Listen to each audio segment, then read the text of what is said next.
Kinumpirma ni Tawi-Tawi Vice Governor Sahali at mismo ni Rajamuda Agbimuddin Kiram na mga tauhan nga ng Sultanato ng Sulu mula sa Sabah ang inaresto kahapon sa Tawi-Tawi. Mula sa Taguig, may ulat on the spot si Sherry Ann Torres. Yes, Rafi, kakatapos nga lamang ng press conference na ibinigay nitong si Dato Abraham Ijirani dito sa Maharlika Village, no?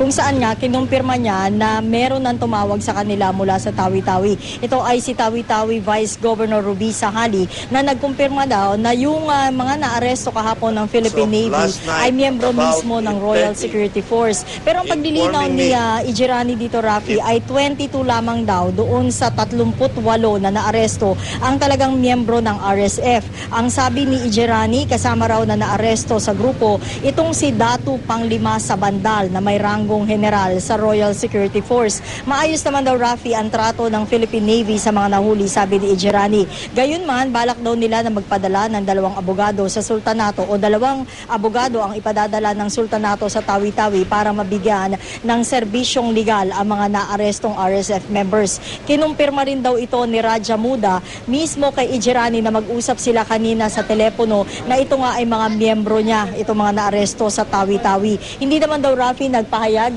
o nagparamdam ng anumang pagdaramdam itong si Rajamuda Agbimuddin Kiram dahil nga sa pag-uwi ng kanya mga tauhan. Naiintindihan daw niya ang desisyon ng mga ito na umalis sa Sabah dahil nga raw sa tuloy-tuloy ang pagsabog pa rin doon at sila daw ay halos wala na makain at talagang sobra na yung hirap na dinaranas nila doon.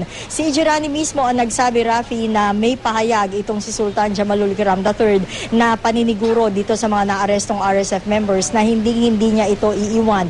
At ito raw si Sultan Jamalul Kiram III, Rafi, ay mas panatag na dito naaresto ang kanyang mga tauhan kesa doon sa Sabah dahil nga raw baka kung ano pa ang mangyari sa kanila kung doon sila sa Sabah na aresto. Narito, Rafi, yung ilan sa mga sinabi nitong si Dato Abraham Ijirani sa katatapos lamang na press conference.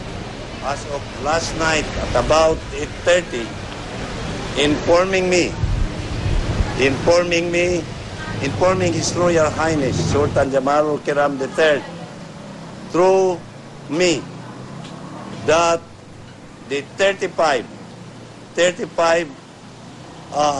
now in the custody of the Philippine Navy in the naval station in Panglima Suwakala Municipality is telling us that those are Royal Security Forces headed.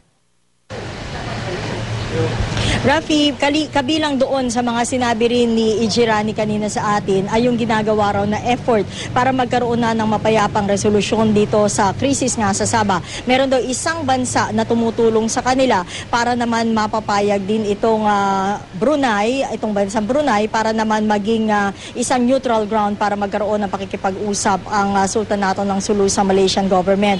Ilang minuto bago mag-alas 12, Rafi, ay umalis na rin itong si Ijirani kasama itong si Pastor Boy Saicon para naman dumiretso sa National Bureau of Investigation kung saan inaasahan sila na haharap doon alas 2 ng hapon ngayon.